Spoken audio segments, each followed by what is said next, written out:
Lok Sabha election हुए और उस संदर्भ में कुछ बातें हैं जो एक सामाजिक संगठन के तौर पर, चूँकि ऐसे राष्ट्रीय प्रवक्ता भी हैं डॉक्टर रतन लाल जी, मैं भी कांग्रेस पार्टी के, लेकिन अभी हम सामाजिक संगठन के तौर पर अपनी बात रखने वाले हैं। आदरणीय राजेंद्र पाल गौतम जी जो कांग्रेस पार्टी के शेड्यूल कास्ट डिपार्टमेंट के चेयरमैन हैं, लेकिन उनकी अपनी पहले से भी एक सामाजिक हस्तक्षेप है। और एक महत्वपूर्ण बात हुई है, 272 तथाकथित बहुत ही देश के प्रबुद्ध लोग, उन्होंने राहुल गांधी को कहा है कि आप चुनाव में जो चुनाव आयोग को बदनाम कर रहे हैं। तो आदरणीय राजेंद्र पाल जी उस पर अपनी बात रखेंगे। पूरे के पूरे चुनाव में किस तरह से नैरेटिव चला है और तमाम जो गड़बड़ियाँ हुई हैं उस पर हमारे मित्र और डॉक्टर रतन लाल जी वो अपनी बात रखेंगे। और मैं आपको जो जातीय समीकरण उभर के आया है इस चुनाव के बाद बिहार में, जिसको प्री मंडल कह सकते हैं, उस पर मैं अपनी बात रखूंगा। सबसे पहले मैं आदरणीय राजेंद्र पाल जी से अनुरोध करता हूं कि अपनी बात रखें। जय भीम साथियों, अभी कल रात एक सूचना मिली न्यूज़ के माध्यम से कि भारत में 272 सिविल सोसाइटी के लोगों ने, जिसमें से अनेकों हाई कोर्ट और सुप्रीम कोर्ट से जजेस के रूप में रिटायर हुए हैं और अनेकों ब्यूरोक्रेट्स जो रिटायर्ड हैं, अनेकों आर्मी ऑफिसर्स और अन्य लोग, 272 लोगों ने एकजुट होकर एक सिग्नेचर करके ये कहा है कि इलेक्शन कमीशन को बदनाम कर रहे हैं राहुल गांधी, देश की संवैधानिक संस्थाओं को कमज़ोर कर रहे हैं राहुल गांधी। अब सवाल यह है कि राहुल गांधी क्या कमज़ोर कर रहे हैं?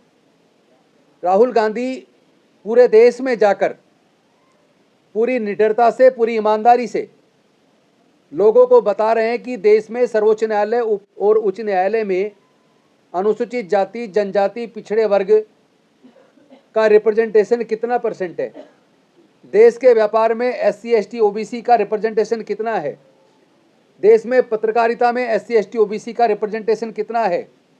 और वो कह रहे हैं कि हमें सामाजिक न्याय करना है, जिसकी जितनी संख्या उसका उतना हक। वो लोगों को उनकी वोट की वैल्यू बता रहे हैं। और जो बड़े पैमाने पे SIR के नाम पर वोट की चोरी हो रही है, वोट को काटा जा रहा है, उस पर लोगों को जागरूक करने का काम कर रहे हैं। जहां एक तरफ केंद्र की सरकार ने तमाम जांच एजेंसी, चाहे ED हो, CBI हो या दूसरी जांच एजेंसीज हो या कॉन्स्टिट्यूशनल बॉडीज हो, उसका पूरा दुरुपयोग केंद्र की सरकार विपक्ष के खिलाफ कर रही है।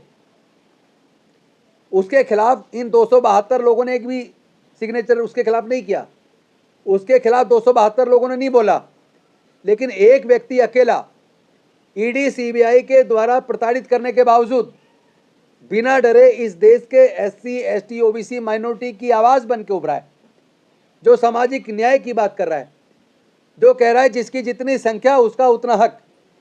उसके खिलाफ वो मनुवादी अधिकारी जो सुप्रीम कोर्ट, हाई कोर्ट के जजेस रहे हैं, जो ब्यूरोक्रेट्स रहे हैं, वो लोग एकजुट होकर राहुल गांधी के ऊपर हमला कर रहे हैं, एकजुट होकर उनके खिलाफ बोल रहे हैं और सिग्नेचर करके राहुल गांधी को बदनाम करने की कोशिश कर रहे हैं। या ये कहूँ कि सामाजिक न्याय की इस लड़ाई को, वोट चोरी के खिलाफ उभरती आवाज़ को ये अधिकारी दबाने की कोशिश कर रहे हैं।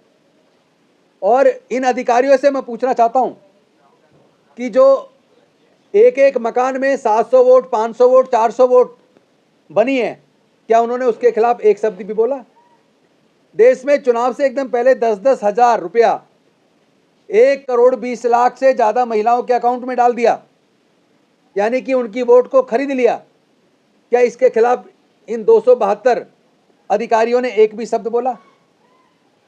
खुलेआम बीजेपी के एक पूर्व सांसद, राष्ट्रीय प्रवक्ता राकेश सिन्हा और उन जैसे अनेकों पदाधिकारी, जिन्होंने दिल्ली में, उत्तर प्रदेश में, उत्तराखंड में व अन्य राज्यों में अपना वोट डाला वहाँ की राज्य की सरकार को चुनने के लिए, और अब वो सारे लोग जाके बिहार में, उन्होंने बिहार में भी वोट डाला। एक ही व्यक्ति 2-2 राज्य में वोट डाल रहा है। क्या इसके खिलाफ एक भी शब्द इन 272 लोगों ने बोला, या इलेक्शन कमीशन ने, या चीफ इलेक्शन कमिश्नर ने, ज्ञानेश कुमार ने, जिसने कहा था सबूत कहाँ, सबूत दो, और जिसने ये भी कहा था कि एक व्यक्ति एक ही राज्य में वोट डाल सकता है, 2 जगह नहीं डाल सकता, लेकिन सोशल मीडिया पे सारे प्रूफ उपलब्ध करा दिए। क्या इलेक्शन कमीशन को नजर नहीं आ रहा? उस पर इलेक्शन कमीशन ने एक भी कार्रवाई की होते, इलेक्शन कमीशन बताए। उसके ऊपर ये 272 हाईकोर्ट, सुप्रीम कोर्ट के रिटायर्ड जजेज या रिटायर्ड ब्यूरोक्रेट्स, क्या इन्होंने इसके ऊपर एक शब्द भी बोला? और इसके साथ साथ जहां जहां लोगों की वोट कटी, इलेक्शन कमीशन ने कहा जिसकी वोट काटी जाती है उसको बाकायदा नोटिस जाता है, शोकॉज नोटिस जाता है में, और वो भी रजिस्टर्ड पोस्ट से।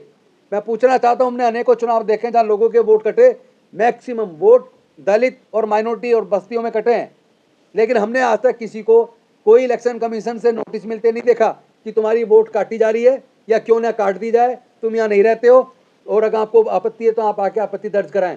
ऐसा कोई नोटिस आज तक इलेक्शन कमीशन ने नहीं दिया।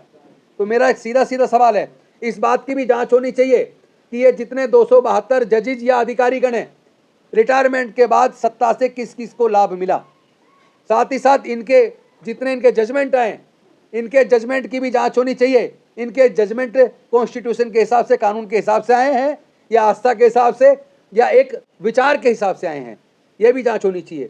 और इन सब की प्रॉपर्टीज की भी जांच होनी चाहिए कि इनके पास कितनी प्रॉपर्टी है और इनके आय के स्रोत कितने हैं, ताकि पता तो चले कि ये लोग आखिर न्याय की आवाज़ को दबाने के लिए और अन्याय के समर्थन में ये लोग कैसे खड़े हो गए। वोट चोरी के खिलाफ खड़े होने की बजाय वोट चोरी के समर्थन में खड़े हो गए। पूरे के पूरे चुनाव चोरी हो रहे हैं।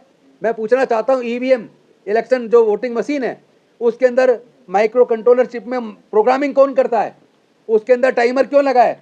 उसमें क्लॉक क्यों लगा है कि ताकि किस तारीख पे कितने बजे से कितने बजे के बीच वोट चोरी करनी है, ये किया जा सके। लेकिन उसके खिलाफ भी कभी आज तक ये अधिकारी नहीं बोले हैं। पूरा का पूरा चुनाव प्रजातंत्र के एकदम खिलाफ, संविधान के खिलाफ जाकर हुआ है। और मैं समझता हूं कि ये 272 अधिकारी कहीं ना कहीं सरकार से सहायता प्राप्त है और ये सामाजिक न्याय को नहीं मानते। इनके जजमेंट में भी मैंने इनके अनेकों की जजमेंट पढ़ी है जिसमें सामाजिक न्याय नजर नहीं आता। इनमें से कई एनजीटी के चेयरमैन और मेंबर बने, इनमें से कई ह्यूमन राइट्स में बने या दूसरी कॉन्स्टिट्यूशनल बॉडी में रिटायरमेंट के बाद बेनिफिट इन लोगों ने पाए, वो लोग ऐसी बात कर रहे हैं। तो इन सबकी जांच भी होनी चाहिए और देश के लोगों को इनकी भर्त्सना भी करनी चाहिए। और ये लोग हमेशा केवल भारतीय जनता पार्टी और केंद्र की सत्ता के पक्ष में ही क्यों बोलते हैं? जो आप वो कभी जाके सर्वे कर लें, जांच कर लें, यहाँ देश के जो आम आदमी है उनसे पूछ लें, क्या उन्हें इस बात पर भरोसा है कि ईवीएम से ईमानदारी से उनका वोट पड़ता है? क्या उन्हें यह भरोसा है कि वास्तव में आज का जो चुनाव आयोग निष्पक्ष है? ये जनता बताए। ये 272 अधिकारी तय नहीं करेंगे, ये देश की जनता तय करेगी। धन्यवाद साथियों।